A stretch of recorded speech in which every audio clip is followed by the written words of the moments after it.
The massive hangar bay of the Korthax military station buzzed with activity. Commander Zarthek stood at the center of a gathering crowd, his 4 arms crossed over his armored chest. His scaled skin shimmered under the harsh artificial lights as he examined the primitive-looking weapons laid out on the display table. "These are what the humans call their finest weapons?" Zarthek's voice dripped with amusement. He picked up a rifle with one of his upper arms, turning it over like a child examining a toy. "Look at this crude construction, chemical propulsion, metal projectiles, how quaint." The assembled soldiers of various alien races laughed. A Vorthon warrior, his crystalline body reflecting the overhead lights, stepped forward. "My plasma cannon can melt through 3 meters of reinforced steel in seconds. What can these primitive tubes accomplish?" Lieutenant Krex, a younger Korthax officer, picked up one of the human rifles. "They still use gunpowder, Commander. Can you believe it? While we harness the power of stars, they're still playing with controlled explosions." "The humans requested to join the Galactic Defense Coalition," Zarthek said, addressing the crowd. "They claimed their military expertise would be valuable. But look at their technology. They're centuries behind us." A Melody soldier, her tentacles waving in what passed for laughter among her species, pointed at a long rifle with a scope.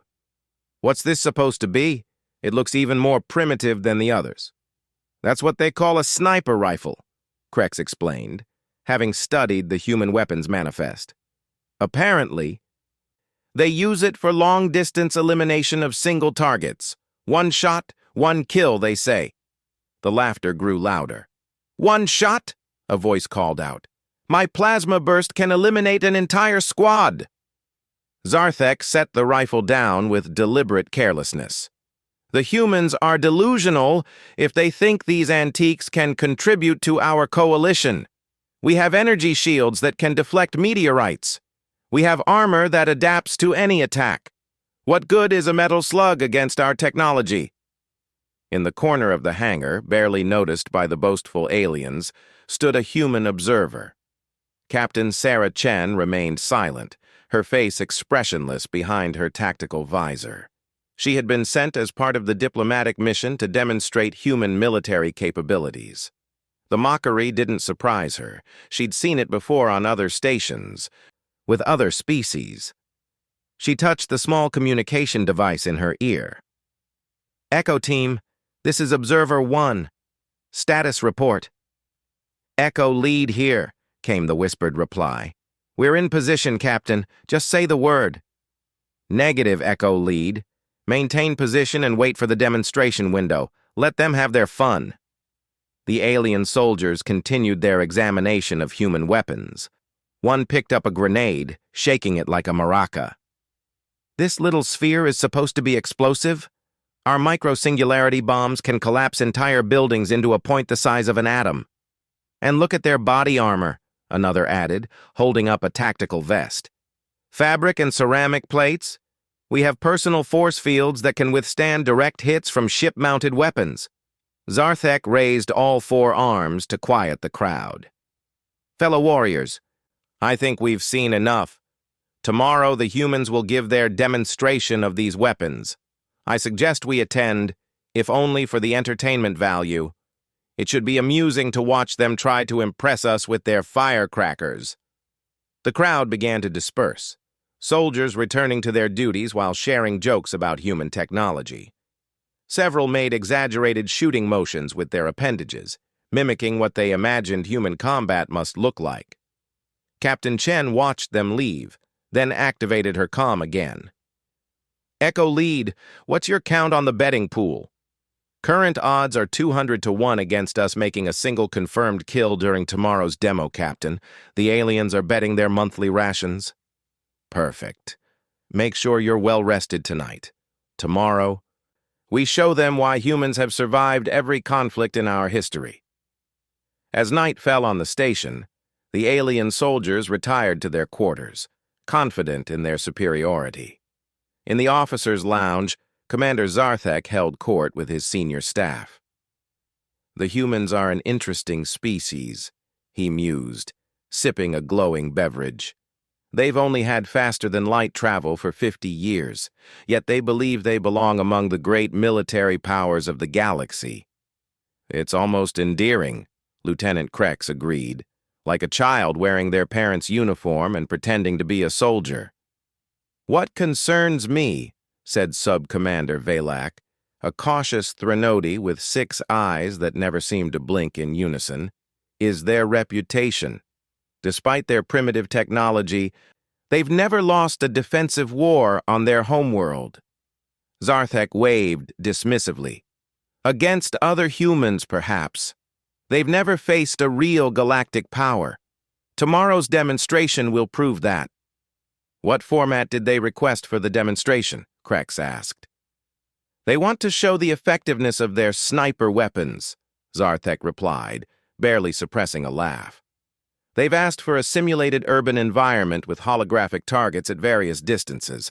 They claim their snipers can eliminate targets at ranges exceeding 3,000 meters. 3,000 meters? Valak's 6 eyes widened. That's actually quite impressive for chemical propulsion. Impressive if true, Zarthek corrected. But even if they can hit targets at that range, what good is it? Our combat doctrine involves rapid movement and overwhelming firepower. While they're lining up one shot, we've already destroyed the entire grid square. The conversation continued late into the night, with the aliens discussing the various ways their technology outclassed human weapons. They talked about their directed energy weapons that never ran out of ammunition, their automated combat drones that removed the need for soldiers to expose themselves to danger, and their medical technology that could resurrect a soldier from near death in minutes. Meanwhile, in a different section of the station, Captain Chen met with her team. 5 humans sat in a small room, their weapons disassembled on the tables before them. Each soldier meticulously cleaned and checked their rifle, despite having done so a dozen times already. "Remember," Chen said, "tomorrow isn't about showing off. It's about changing perceptions. The galaxy needs to understand that humans bring something unique to the table." Sergeant Marcus Webb, the team's lead sniper, looked up from his rifle. "They think we're playing with toys, Captain. They have no concept of what precision means." "That's because their idea of warfare is different," Chen replied. "They rely on technology to do the work for them. They've forgotten that behind every weapon is a soldier, and the soldier makes the difference." Corporal Lisa Park, the team's spotter, added, "Their shields and armor are designed to stop energy weapons and explosive devices. They've never had to deal with something as simple as a hypervelocity tungsten round." "Don't get overconfident," Chen warned. "We have one chance to make an impression. If we fail, humanity gets relegated to support roles in the coalition, logistics, medical support, maybe garrison duty on backwater worlds." "And if we succeed?" Webb asked. Chen smiled for the first time that day. "If we succeed, we show them that sometimes the old ways are best, that there's an elegance to simplicity, that a human with a rifle and the will to use it is more dangerous than all their advanced technology." The team continued their preparations, each soldier checking their equipment one final time. They loaded their magazines with special ammunition, rounds designed specifically for the demonstration. Not explosive, not energy-based, just simple kinetic penetrators that relied on physics rather than exotic technology. As the station moved into its night cycle, most of its inhabitants slept peacefully, secure in their technological superiority. The aliens dreamed of the amusing spectacle they would witness the next day, already composing messages to send home about the primitive humans and their quaint weapons. But in the human quarters, nobody slept. They studied the layout of the demonstration area, calculated wind patterns from the environmental systems, and reviewed the specifications of every target they would face. They knew that tomorrow would determine humanity's place in the galaxy. The irony wasn't lost on Captain Chen. The aliens mocked human weapons for being simple, for relying on basic principles that had been used for centuries. But that was exactly why they were so effective. While other species had become dependent on their technology, humans had perfected the art of the kill with nothing but skill, patience, and a steady hand. She looked at her team one last time before dismissing them for a few hours of rest. Each face showed determination mixed with the calm confidence that came from years of training. They were not enhanced with cybernetics like the Korthax, didn't have the natural armor of the Vorthons, or the regenerative abilities of the Melody. They were just humans, with human limitations and human weapons, and tomorrow that would be enough. The station continued its orbit around the gas giant, a small speck of metal and light in the vast darkness of space. Inside, two very different philosophies of warfare rested side by side. One relied on overwhelming technological superiority, the other on the simple principle that had governed human conflict since the first hunter threw the first spear. Put a projectile on target, and physics would do the rest. As Captain Chen finally lay down to rest, she thought about Earth's military history. From the longbowmen at Agincourt to the snipers in countless wars, humans had always found ways to defeat technologically superior enemies. Tomorrow would be no different. The aliens had made a classic mistake. They had confused simple with primitive. She closed her eyes and smiled. Tomorrow, they would learn the difference. The demonstration arena sprawled across an entire deck of the station, transformed overnight into a miniature city. Holographic buildings flickered into existence, creating streets, alleys, and elevated positions.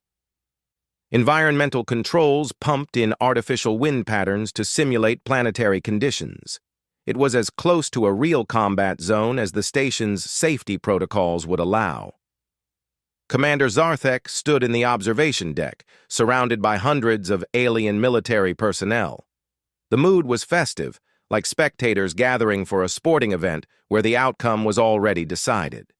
Many had brought snacks, and a few had even started taking bets on how badly the humans would embarrass themselves.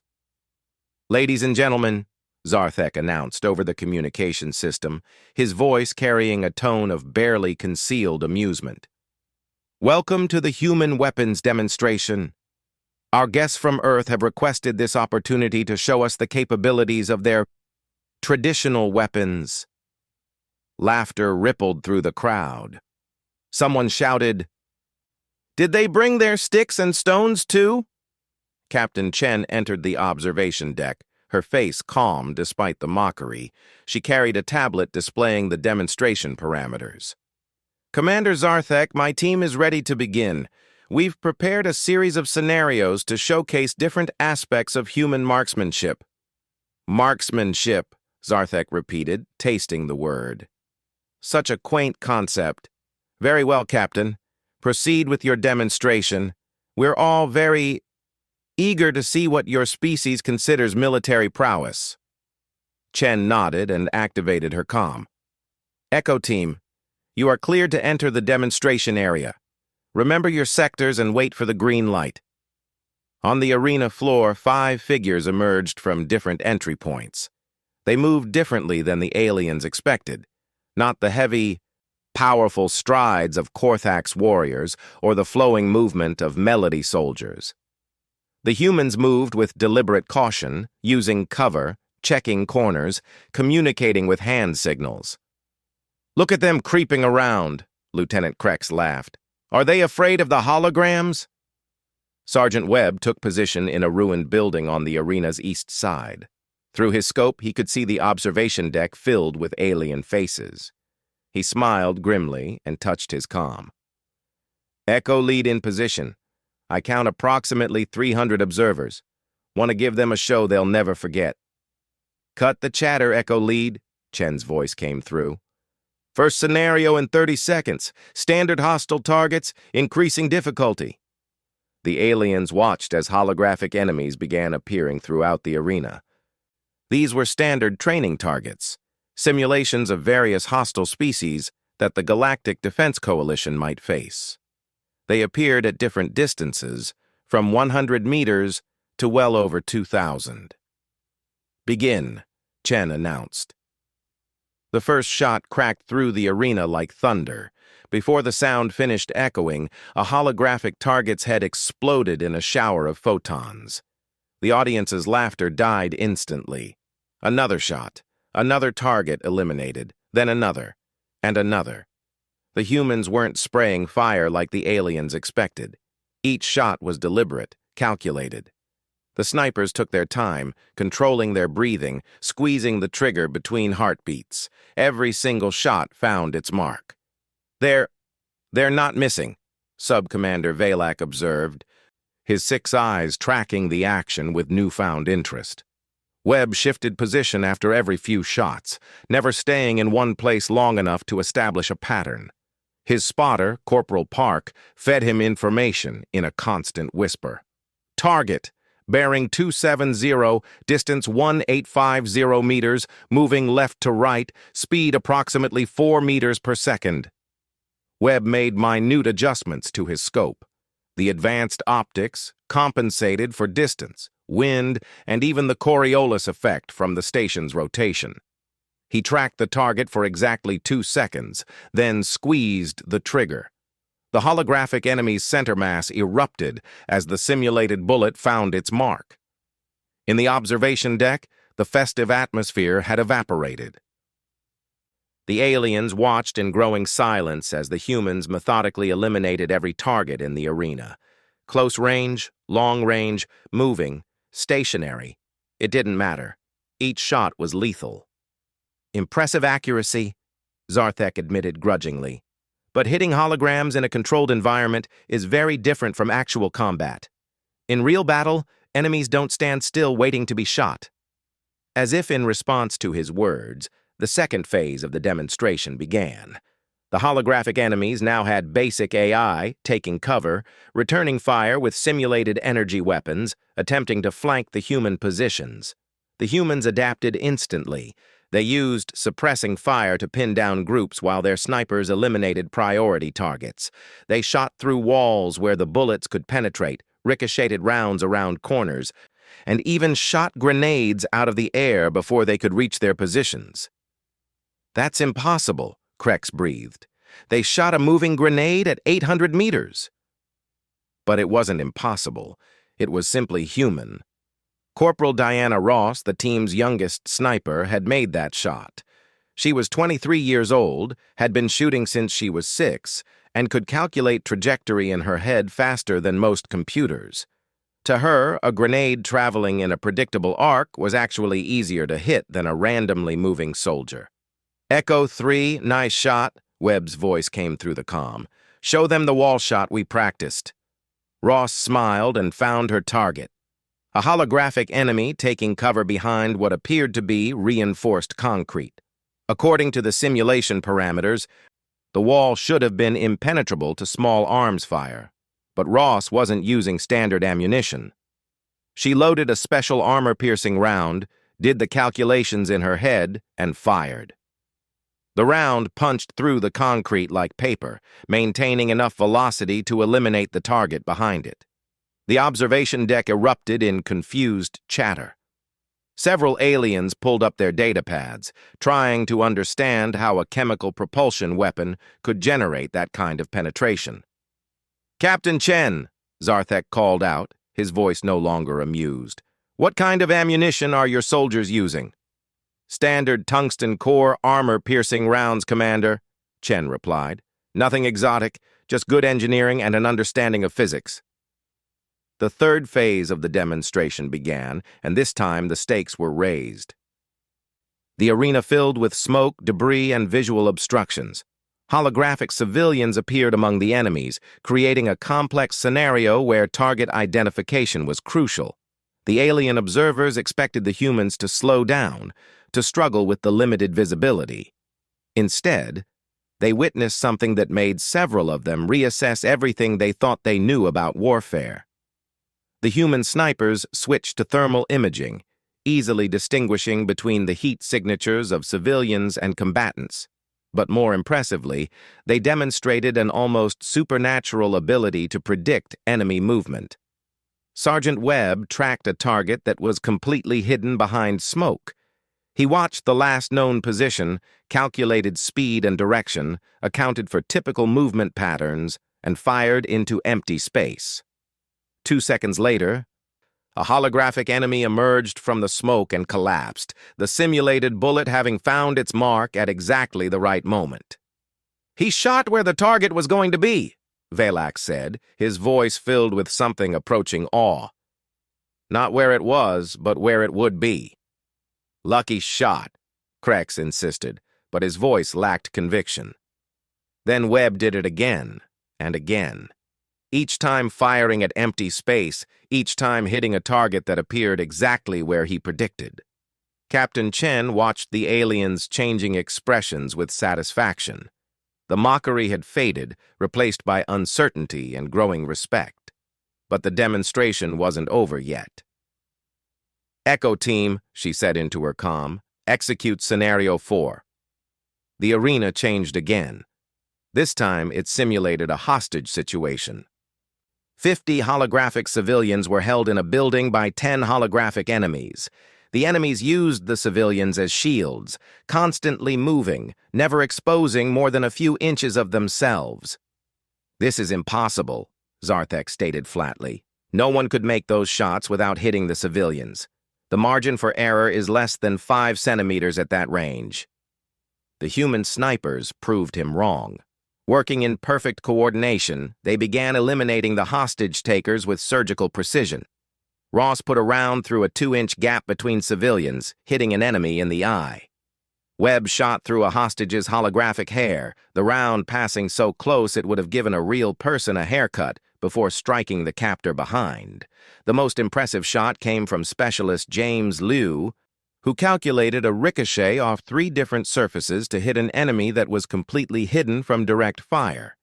The bullet sparked off metal, concrete, and reinforced glass before finding its target. The observation deck had fallen completely silent. Even the most skeptical aliens were forced to acknowledge what they were seeing. This wasn't luck or random chance. This was skill honed to an almost impossible degree, but the humans weren't done yet. "Final scenario," Chen announced. "Maximum difficulty." The arena transformed one last time. Now it simulated a full battlefield, with enemy vehicles, aircraft, and even a few mechanical walkers. The kind of combined arms scenario that the Galactic Defense Coalition might face against a technologically advanced enemy. The aliens leaned forward, certain that now the humans would show their limitations. Surely their primitive rifles couldn't handle armored vehicles and aircraft. They were wrong again. The human snipers switched to specialized ammunition, anti-material rounds designed to penetrate vehicle armor and destroy critical components. They didn't try to destroy the vehicles outright. That would have been impossible with their weapons. Instead, they targeted weak points with surgical precision. Webb put a round through the vision port of an armored vehicle, eliminating the holographic driver. The vehicle crashed into a building, effectively neutralized. Ross targeted the joint mechanisms of a mechanical walker, her shots destroying the hydraulic systems and causing it to collapse under its own weight. The aircraft proved more challenging, but not insurmountable. The snipers waited for the exact moment when the craft slowed to turn, then put rounds through the engine intakes. The simulated damage caused catastrophic engine failure, bringing them down. "They're not trying to overpower the enemy," Velak observed, his analytical mind processing what he was seeing. "They're using precision to exploit weaknesses. Every machine, every system has vulnerable points. They're finding and exploiting them." The demonstration continued for another hour. The humans faced increasingly difficult scenarios, each designed to push their abilities to the limit. They engaged targets at extreme ranges, in terrible conditions, with every possible disadvantage.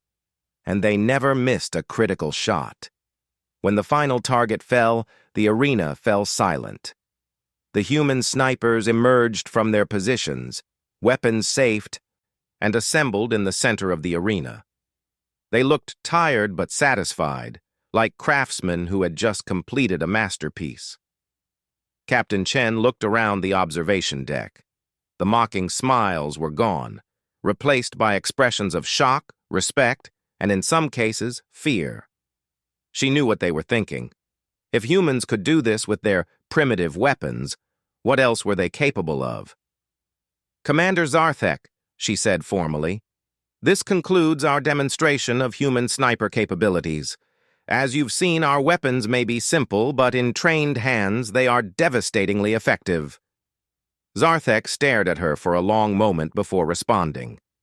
When he spoke, his voice had lost all trace of condescension. "Captain Chen, I believe we need to reassess our evaluation of human military technology." "It's not about the technology, Commander," Chen replied. "It's about the soldier using it. Your forces rely on overwhelming firepower and advanced systems. We rely on skill, patience, and precision. Both approaches have their merits." "How?" Krex asked, unable to contain himself. "How can your soldiers shoot so accurately? Our best marksmen couldn't make half those shots with energy weapons that have no bullet drop or wind effect." Chen smiled. "Humans have been perfecting the art of marksmanship for thousands of years. Every generation builds on the knowledge of the last. We start training our snipers as children. By the time they reach military age, they've already fired hundreds of thousands of rounds. They can feel the wind, read the environment, and calculate trajectories instinctively." "But the predictions," Velak insisted. "Hitting targets through smoke, around corners, anticipating movement patterns. That's not just training." "You're right," Chen acknowledged. "That's experience. Every human sniper studies thousands of combat scenarios. They learn how different species move, how they think, how they react under pressure. They can predict behavior because they've seen it all before." The implications hung heavy in the air. The assembled aliens were military professionals. They understood what they had just witnessed. In any conflict, human snipers could eliminate command structures, destroy critical components, and create fear and chaos far out of proportion to their numbers. "There's one more thing," Chen added, her voice carrying clearly through the silent observation deck. "What you saw today was a demonstration. In actual combat, you wouldn't see our snipers at all. The first sign of their presence would be when your soldiers started falling. By the time you located them, they would have relocated. And they can maintain operations for days, even weeks, with minimal support." Zarthek looked at his fellow officers, seeing his own thoughts reflected in their faces. The humans might not have energy shields or plasma weapons, but they had something perhaps more dangerous: the ability to kill from distances that defied belief with weapons that couldn't be detected by most sensors. "I believe," Zarthek said slowly, "that we need to schedule a meeting to discuss humanity's role in the Galactic Defense Coalition, a significant role." Chen nodded. "We'll be ready when you are, Commander. And just so you know, what you saw today represents only one aspect of human warfare. We have similar specialists in demolitions, electronic warfare, guerrilla tactics, and many other fields, all using technology you might consider primitive, but with skill levels that make that technology incredibly effective." As the crowd began to disperse, the aliens talked in hushed tones about what they had witnessed. The humans had shattered their preconceptions about advanced warfare. Technology was important, yes, but it was not everything. The will, skill, and determination of the soldier mattered just as much, perhaps more. In the arena below, the human snipers were packing up their gear with the same methodical precision they had shown during the demonstration. They had done their job, proved their point. Now it was up to the diplomats to leverage this newfound respect into a meaningful alliance. But Sergeant Webb couldn't resist one final demonstration.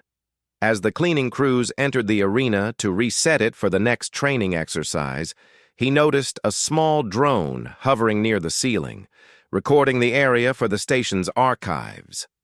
Without seeming to aim, he raised his rifle and fired. The drone exploded in a shower of sparks and fell to the ground. The shot had been over 1,500 meters, at an extreme angle, on a target less than 30 centimeters wide. He lowered his rifle and looked directly at the observation deck, where several aliens were still watching. His message was clear. What they had seen was not the limit of human capabilities. It was just the beginning. As the humans left the arena, Captain Chen reflected on the day's success. They had come to the station as a curiosity, their weapons mocked as relics of a primitive past. They were leaving as respected warriors, their skills recognized as something unique and valuable in the galaxy. The path to full membership in the Galactic Defense Coalition was now open. Humanity would have a seat at the table, a voice in the decisions that shaped the galaxy's future. And it all started with a few humans and their primitive rifles, proving that sometimes the old ways were not obsolete. They were perfected. 6 months had passed since the demonstration that changed everything. The Korthax military station now hosted a permanent human contingent, and human advisors were being integrated into coalition forces across the galaxy. But old prejudices die hard, and not everyone was convinced that humans deserved their newfound status. General Thokath of the Vorthan Empire stood before a gathering of senior military commanders from various species. His crystalline form pulsed with agitation as he addressed the assembly. "One demonstration does not make the humans our equals," he declared. "Yes, they can shoot accurately in controlled conditions, but real warfare is not a shooting gallery. When the Skarn hegemony attacks, and they will attack, we need soldiers with shields, armor, and firepower, not primitives with rifles." Several commanders nodded in agreement. The Skarn were the coalition's primary threat, an aggressive species with technology that matched or exceeded most coalition members. Their attacks were swift, brutal, and overwhelming. Commander Zarthek, now promoted to sector commander, stood to respond. "With respect, General, the humans have proven valuable in numerous operations over the past months. Their reconnaissance abilities alone—" "Reconnaissance," Thokath interrupted. "We're talking about frontline combat. When Skarn assault walkers are bearing down on our positions, what good is a human with a rifle?" Before anyone could respond, alarms began blaring throughout the station. The lights shifted to combat red as automated systems announced, "Alert! Alert! Skarn fleet detected. Multiple breach points. All personnel to battle stations."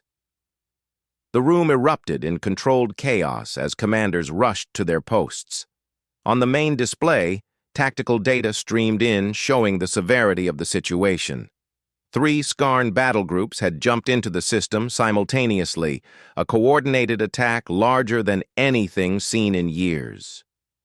"They're jamming our long-range communications," a technician reported. "We can't call for reinforcements."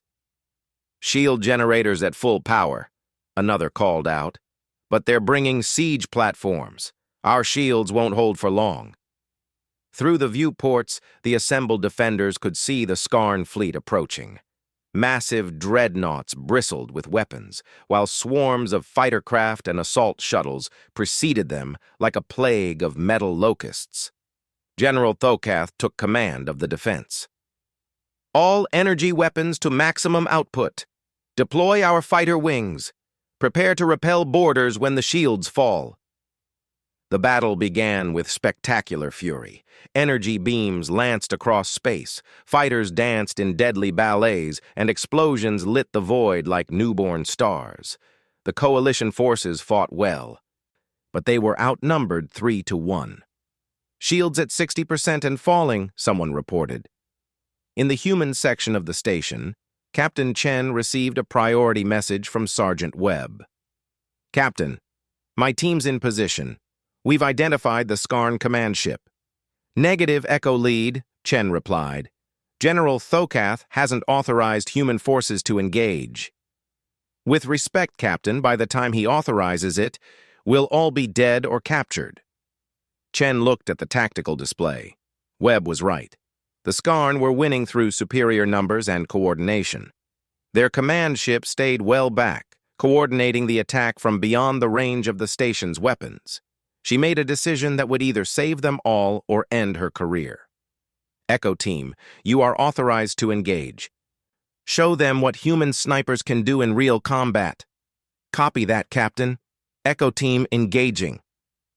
The human sniper team had taken position in an unusual location, the station's old observatory dome. It had been abandoned years ago when better sensors were installed elsewhere, but it provided something unique, a clear line of sight to space with minimal interference from the station's shields. Sergeant Webb studied his target through a specially modified scope. The Skarn command ship was over 50 kilometers away, an impossible shot by any standard. But Webb wasn't using standard ammunition. "Park, talk to me about those shield fluctuations," he said to his spotter. Corporal Park studied her instruments. Their shields cycle every 12 seconds to allow for heat dispersal.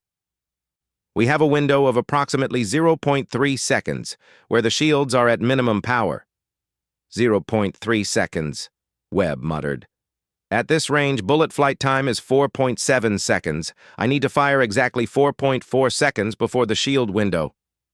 "Environmental factors are minimal in vacuum," Park continued, "but the station's rotation adds a lateral component of—" "I've got it," Webb interrupted, his mind processing the calculations.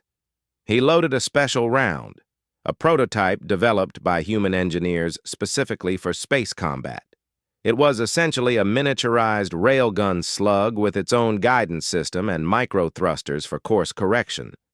Webb controlled his breathing, even though the suit provided steady oxygen. He watched the shield patterns through his scope, counting down the cycles. His finger rested on the trigger, waiting for the exact moment. In the command center, the situation grew desperate. "Shields at 30%. Skarn assault shuttles inbound. Estimate 5 minutes until they breach the hull." General Thokath's crystalline form flickered with stress. "Concentrate all fire on those shuttles. We cannot allow them to board." Commander Zarthek noticed something on his tactical display. "General, I'm reading an energy signature from the old observatory dome. It appears to be a human weapon." "What are those primitives doing?" Thokath demanded. "Order them to stand down. This is not the time for—" His words were cut off as Webb fired. The round left the rifle with barely a whisper, accelerating through the electromagnetic coils built into the barrel. In the vacuum of space, there was no sound, no visible trace. Just a small projectile racing across the void at velocities that would have been impossible in atmosphere. 4.7 seconds. That's how long everyone in the command center held their breath as the tactical display showed a single blip moving toward the Skarn command ship. The round hit exactly when the shields were at their weakest, punching through the energy barrier and impacting the ship's primary communication array. The explosion was small by space battle standards, but its effects were immediate and devastating. "Skarn fleet communication is fragmenting," a technician reported, disbelief in her voice. "Their coordinated attack patterns are breaking down." Without centralized command, the Skarn attack began to falter. Fighter wings flew into each other's firing lines. Assault shuttles veered off course.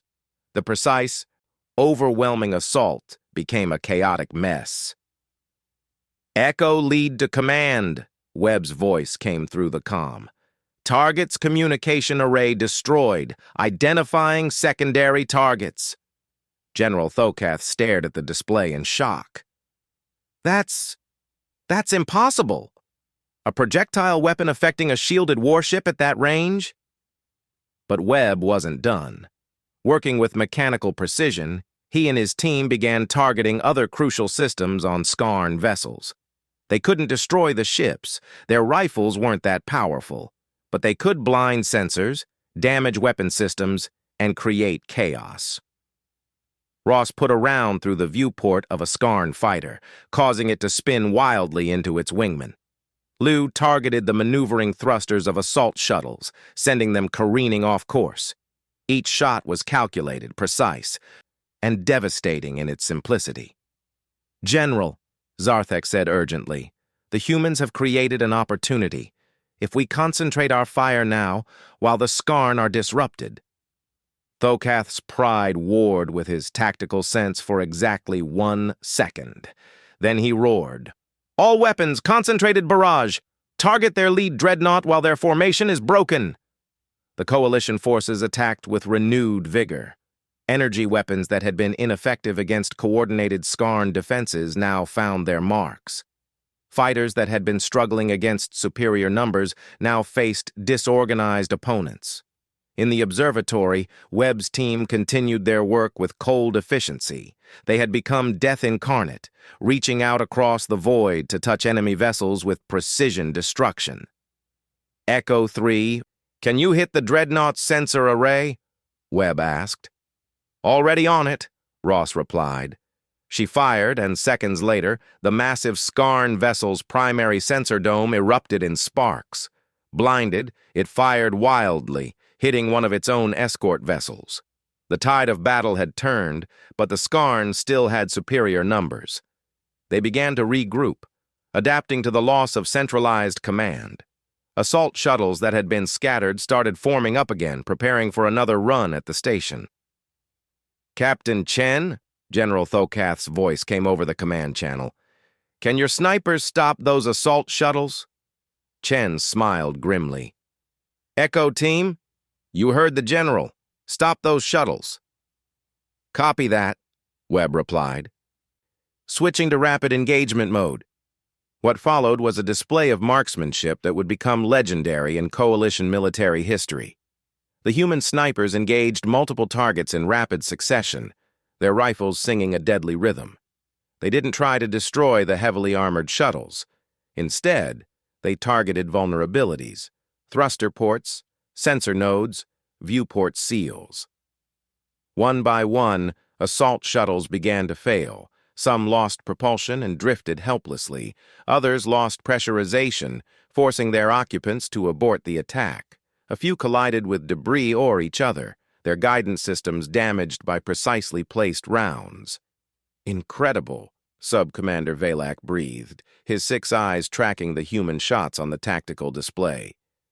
They're treating space combat like a shooting gallery. And it's working! The psychological effect on the Skarn forces was even more devastating than the physical damage. They were used to enemies they could see, weapons they could detect and counter. But the human snipers were invisible killers, striking from beyond sensor range with weapons that were almost impossible to track. Skarn fighters began to fly erratically, trying to present harder targets.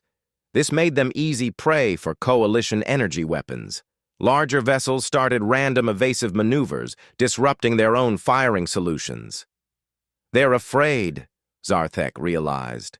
The Skarn are actually afraid. Fear was something new for the Skarn. They were the ones who usually inspired terror, with their overwhelming assaults and brutal tactics. But now they faced an enemy they couldn't see, couldn't predict, and couldn't counter. Skarn fleet is beginning to withdraw, a technician announced. They're charging their jump drives. General Thokath couldn't believe it. A Skarn attack force, outnumbering the defenders 3-1, was retreating because a handful of humans with rifles had disrupted their attack and shattered their morale. Should we pursue? Someone asked. Negative, Thokath decided. Let them run. Let them spread the word about what happened here. As the last Skarn vessel jumped to hyperspace, the station erupted in celebration. Coalition forces had achieved the impossible, repelling a major Skarn assault with minimal casualties. In the observatory, the human sniper team was quietly packing their gear. They had fired exactly 47 shots. 47 shots that had changed the course of a battle involving thousands of combatants and dozens of vessels. General Thokath himself came to the observatory, his crystalline form still pulsing with the afterglow of combat. He looked at the human weapons, the same rifles he had dismissed as primitive toys. I owe you an apology, he said simply. And a debt. You saved this station. Webb looked up from cleaning his rifle. Just doing our job, General. Though I believe you owe the captain here more than us. She's the one who gave the order to engage. Thokath turned to Chen. You violated the chain of command. Under normal circumstances, that would mean court-martial. Chen met his gaze steadily. "I'm prepared to accept the consequences of my decision, General." "Fortunately," Thokath continued, "these were not normal circumstances. Your initiative saved lives. Many lives." He paused, then added grudgingly, "I'm recommending you for the Coalition Star of Valor, and I'm also recommending that human sniper teams be integrated into all major Coalition installations." Over the following days, as word of the battle spread, the story grew with each telling. The humans who had stopped a Skarn fleet with primitive projectile weapons, the snipers who had reached across the void to touch enemy ships with death, the impossible shots that had turned certain defeat into victory. Military analysts studied the battle, trying to understand how it had been won. The conclusion was always the same. It wasn't the weapons, it was the warriors. The humans brought something to warfare that no amount of technology could replace: the patient, calculating mind of a predator that had evolved to kill with precision. A month later, Captain Chen stood before the Coalition High Command, the Star of Valor gleaming on her chest. Beside her stood Webb and his team, now officially designated as Echo Squadron, the first human special operations unit recognized by the Coalition. "The lesson of the Korthax Station battle is clear," the Coalition's Supreme Commander announced. "Technology is a tool, but skill, determination, and innovation are what win wars. The humans have reminded us of this fundamental truth." He turned to address the assembled military leaders from dozens of species. "Effective immediately, human military advisors and special operations teams will be available to all Coalition forces. Their primitive weapons have proven to be anything but obsolete." As the ceremony concluded, Webb found himself approached by numerous alien officers, all wanting to know the secret of human marksmanship. His answer was always the same: there's no secret, just practice, patience, and the willingness to make one shot count. Later, in a quiet moment, Chen asked him, "Do you think they really understand what we bring to the table?" Webb considered the question. "Some do. Others will learn. But what matters is we've earned our place. No one's laughing at human weapons anymore." Indeed, across the galaxy, the joke had become a warning. Species that had once mocked human technology now spoke in hushed tones about the dead-eye snipers who could kill from impossible distances with impossible accuracy. Military doctrine was being rewritten to account for the human factor. The Skarn, for their part, had learned the lesson most painfully. Intelligence reports indicated they were developing new tactics specifically to counter human snipers: random shield modulations, sensor scramblers, even primitive armor plating over critical systems. The fact that an advanced spacefaring civilization was adding armor to protect against chemical-propelled projectiles spoke volumes about the psychological impact of that battle. In the end, humanity's entry into the galactic community wasn't achieved through matching the aliens' technology. It was achieved by showing them that sometimes the old ways refined to perfection could overcome the new. That a human with a rifle and the skill to use it was one of the most dangerous things in the universe. The galaxy had learned to respect human weapons. More importantly, they had learned to respect the humans who wielded them. And in the vast cosmos where threats could come from any corner of space, having a human sniper watching your back had become one of the most reassuring things imaginable. As Chen looked out at the stars from the station's viewport, she reflected on how far they'd come. From mockery to respect, from observers to defenders, from primitives to valued allies, all because they had never forgotten a simple truth that other species had lost in their rush for technological advancement. In the end, it's not the weapon that matters, but the mind and will behind it. The humans were here to stay, and the galaxy was safer for it. Somewhere in the darkness between stars, potential enemies thought twice about attacking Coalition worlds, knowing that human eyes might be watching through scopes, human fingers resting on triggers, waiting with infinite patience for the perfect shot. And that, more than any shield or energy weapon, was the ultimate deterrent.